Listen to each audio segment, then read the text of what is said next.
బట్టతలతో బాధపడుతున్నారా? ఆధునితనమైన పద్ధతిలో hair transplantation చేయబడును. Face clinic, Hyderabad.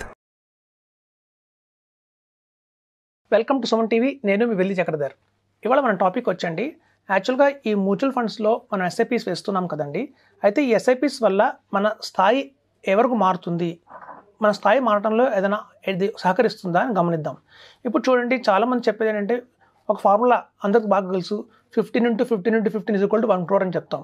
అయితే ఇప్పుడు చూడండి, రూపాయి వాల్యూ అనేది అలా పడిపోతుంది, అది కూడా మనం గమనించాలి. ఇప్పుడు చూడండి, ఫర్ ఎగ్జాంపుల్ చెప్తాను, ఇవాళ మన దగ్గర ₹1,00,00,000 ఉన్నాయి.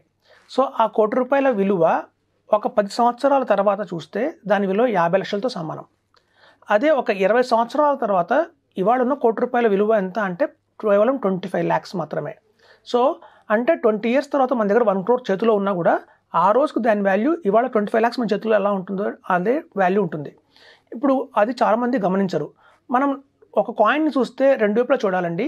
ఒకవైపు మనం చూస్తాం కానివ్వండి, రెండు వైపులు మర్చిపోతున్నాం. సో ఎప్పుడైనా ఒక ఫైనాన్షియల్ ప్లానింగ్ డెసిషన్ తీసుకునేటప్పుడు మనం రెండు వైపులా క్షుణ్ణంగా పరిశీలించి దాని ప్రకారం మనం ఫైనాన్షియల్ ప్లానింగ్ చేసుకోవాల్సి ఉంటుంది. ఇప్పుడు చూడండి, నేను మంచి ఎగ్జాంపుల్ చెప్తాను. మనం ఇందాక అనుకున్నట్టు ఒక ₹1,00,00,000 కావాలి అంటే 15 × 15 × 15 = 1 crore అని అనుకున్నాం.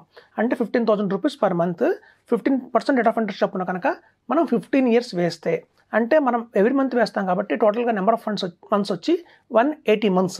సో 180 months మనం ఇన్స్టాల్మెంట్స్లో మనం 15,000 వేస్తే మనకు 1 CR వస్తుంది. ఆ వచ్చిన 1 CRలో నుండి 27 lakhs ఏమో మనం పెట్టాము, 73 lakhs ఏమో మనకి ప్రాఫిట్ అనేది వచ్చింది.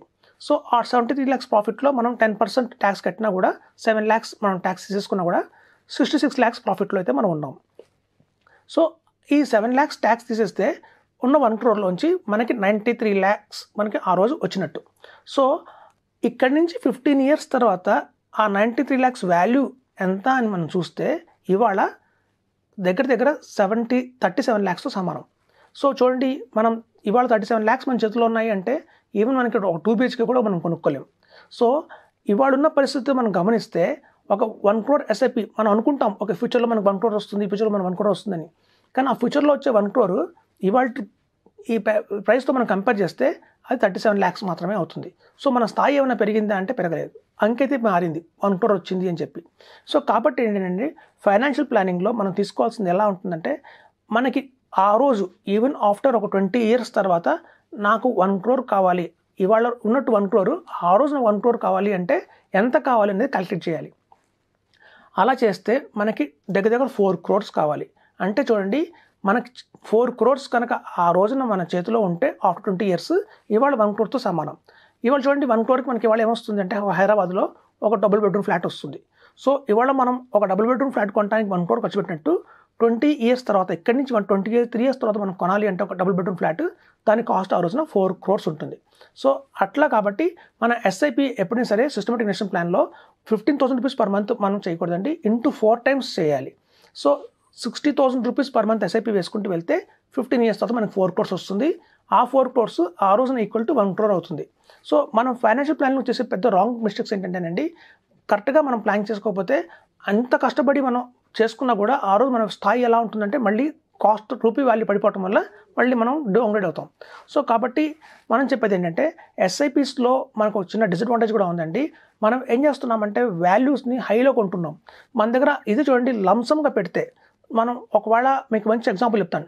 20 years బ్యాక్ మనం తీసుకుందాం, నిప్పాన్ ఇండియా గ్రోత్ ఫండ్. అందరికీ తెలిసిన famous one of the best mutual fund ఏంటంటే నిప్పాన్ ఇండియా గ్రోత్ ఫండ్. చూడండి, ఎవరైతే 2004లో అంటే 20 years బ్యాక్ ఒక 25 lakhs కనుక నిప్పాన్ ఇండియా గ్రోత్ ఫండ్లో వన్ టైమ్గా ఇన్వెస్ట్మెంట్ చేసి వదిలేస్తే ఇవాళ దగ్గర దాని వాల్యూ వచ్చి 10 crores ఉంది. 10 crores. సో ఇప్పుడు చూడండి, 10 crores మన చేతిలో ఇవాళ ఉంది అంటే మనం ఎంత లగ్జరియస్గా ఉండొచ్చు, హ్యాపీగా ఉండొచ్చు. సరే, అదే ఇంకో మనిషి అదే 24 lakhsని ఎవ్రీ మంత్ 10,000 రూపీస్ కింద డివైడ్ చేసి 20 years వల్ల 10,000 రూపీస్ ఎస్ఐపి వేసుకుంటూ వచ్చారనుకోండి. సో ఆయన పెట్టిన 20 yearsలో 24 crores ఇన్వెస్ట్ చేశారు, 24 lakhs ఇన్వెస్ట్ చేశారు. సో ఇన్వెస్ట్మెంట్ చేసిన 24 lakhsకి గాను ఇవాళ దాని వాల్యూ ఎంత ఉందంటే 1,96 lakhs మాత్రమే ఉంది. సో 1,96 lakhs ఇవాళ మన చేతిలో ఉందంటే ఒక 2 bedroom or 3 bedroom ఫ్లాట్ మనం కొనుక్కునే కెపాసిటీలో ఉన్నాం. లంసమ్గా పెడితేనేమో 10 కోట్ల వాల్యూ ఉంది. అదే ఎస్ఐపి రూపంలో పెడితే 10,000 అదే వాల్యూ 24 lakhs. ఇవాళ వచ్చింది మాత్రం 1,96 lakhs. అది కూడా నిప్పాన్ ఇండియా గ్రోత్ ఫండ్ అలాంటి బెస్ట్ ఫండ్ కాబట్టి 1,96 lakhs వచ్చింది. అదే టైంలో మనం చూసుకున్న హెచ్డిఎఫ్సి టాప్ 100 కావచ్చు, లేదా Birla Sun Life Frontline Equity కావచ్చు, అట్లాంటి వాటిలో కనుక వేసుంటే ఇవాళ 1.5 crore వచ్చింది. అంటే దాని వాల్యూ వాళ్ళ చూస్తే 1,50 lakhs మాత్రమే ఉంది.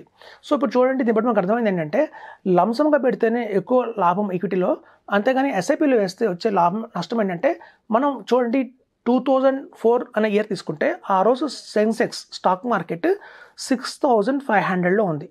సో 6,500లో ఉన్న స్టాక్ మార్కెట్లో మనం లంసమ్గా పెడితే ఒకేసారి చాలా యూనిట్స్ వస్తాయి. మనం 75,000 దాకా సెన్సెక్స్ వెయిట్ చేసి అమ్మితే అధిక లాభం వచ్చి దగ్గర 10 కోట్లు అయింది దాని వాల్యూ. కానీ మనం ఎస్ఐపి రూపంలో వెళ్తే ఏమైందంటే 6,500 పాయింట్స్ సెన్సెక్స్ దగ్గర మనం స్టార్ట్ చేసాము. ఆ ఇయర్లో బాగా మార్కెట్ డ్రాస్టిక్ ఫాల్ అయితే జరిగింది, 4,000 రూపీస్ దాకా పడింది 1 yearలో. సో అంటే ఆల్మోస్ట్ 20% డిప్ వచ్చింది. సో ఆ డిప్ వచ్చిన ఈ 240 months ఇన్స్టాల్మెంట్స్లో కేవలం ఆ డిప్ మనం మార్కెట్ ఫాల్ వల్ల పొందిన అధిక యూనిట్లు ఎంత అంటే ఓన్లీ 10 times మాత్రమే పొందాం. ఎందుకంటే 1 yearలోనే ఆ 6,500 నుంచి 4,250 దాకా వచ్చి మళ్ళీ 6,500 నుంచి క్రాస్ అయిపోయింది. సో మనకి ఈ కింద కరెక్షన్ ఏదైతే ఉందో చూస్తే కేవలం 1 yearలోనే మనకు సాధ్యమైంది. సో 1 yearలో మనం ఎన్ని ఇన్స్టాల్మెంట్స్ చేస్తామంటే కేవలం 10 or 12 ఇన్స్టాల్మెంట్స్ మాత్రమే చేస్తాం. సో మనకి ఈ యావరేజ్ కాస్ట్ మనకి వచ్చిన లాభం ఏంటి అంటే కేవలం 10 monthsకే వచ్చింది ఆ యావరేజ్ కాస్ట్ అవుట్ ఆఫ్ 240 ఇన్స్టాల్మెంట్స్లో. రిమైనింగ్ 230 ఇన్స్టాల్మెంట్స్ ఏవైతే ఉన్నాయో అవి 6,500 కంటే ఎక్కువ పెట్టే కొన్నాం. 7,500లో కొన్నారు, 8,500లో కొన్నారు, 10,000లో కొన్నారు, 16,000లో కొన్నారు. మళ్ళీ మార్కెట్ కరెక్షన్ వచ్చి 15,000, 14,000 పడిపోయినా కూడా 6,500 కంటే ఎక్కువే కదా, 6,500 కంటే బిలోలో కొనలేదు.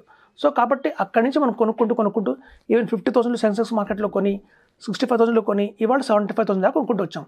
సో ఎప్పుడైతే ఎస్ఐపిలో ఉన్న ఒక డిసడ్వాంటేజ్ కూడా ఉందండి, మనం ఎప్పుడైతే ఎస్ఐపి ఫార్మ్లో ఓన్లీ మొత్తం మన టైం ఫ్రేమ్ తీసుకుంటే 180 ఇన్స్టాల్మెంట్స్ కావచ్చు, 240 ఇన్స్టాల్మెంట్స్ కావచ్చు, కేవలం 10 ఇన్స్టాల్మెంట్స్ మాత్రమే ఆ రోజున్న సెన్సెక్స్ మార్కెట్ కంటే తక్కువలో కొంటామండి. బ్యాలెన్స్ 150 ఇన్స్టాల్మెంట్స్ కావచ్చు, 180 ఇన్స్టాల్మెంట్స్ కావచ్చు, ఆ రోజుకున్న వాల్యూ కంటే సెన్సెక్స్ కంటే మనం ఎక్కువలోనే కొంటాం.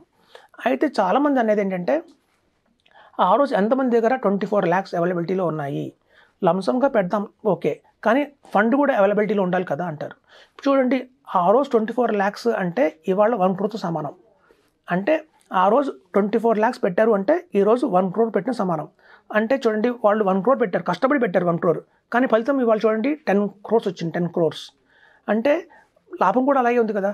మనం చూడండి, లంసమ్గా పెట్టడం చాలా కష్టమే, కానీ ఆ రోజుల్లో చాలామంది ఏం చేసేవాళ్ళు అంటే, ఈ రోజుల్లో కూడా చేసేది ఏంటంటే ఒక ల్యాండ్ కొనడానికేమో 50 లక్షలు స్పెండ్ చేస్తారు, ఎస్ఐపి వచ్చేసరికేమో 10,000 ఎస్ఐపి వేస్తారు. క్యాపబిలిటీ ఉన్నా కూడా మ్యూచువల్ ఫండ్స్లో SIP best compare to bank fixed deposits, post office scheme, PPF, insurance product, వీటితో అన్నిటితో కంపేర్ చేస్తే mutual funds is the best, అందులో డౌట్ లేదు. ఈవెన్ మన దగ్గర స్తోమత లేదు, ఒక ఎస్ఐపి ఫామ్లో వేసుకున్నా కూడా వీటన్నిటికంటే బెటర్. ఇన్ఫ్లేషన్ని బీట్ చేస్తుంది, లేకపోతే ఇన్ఫ్లేషన్ సమానంగా ఉంటుంది.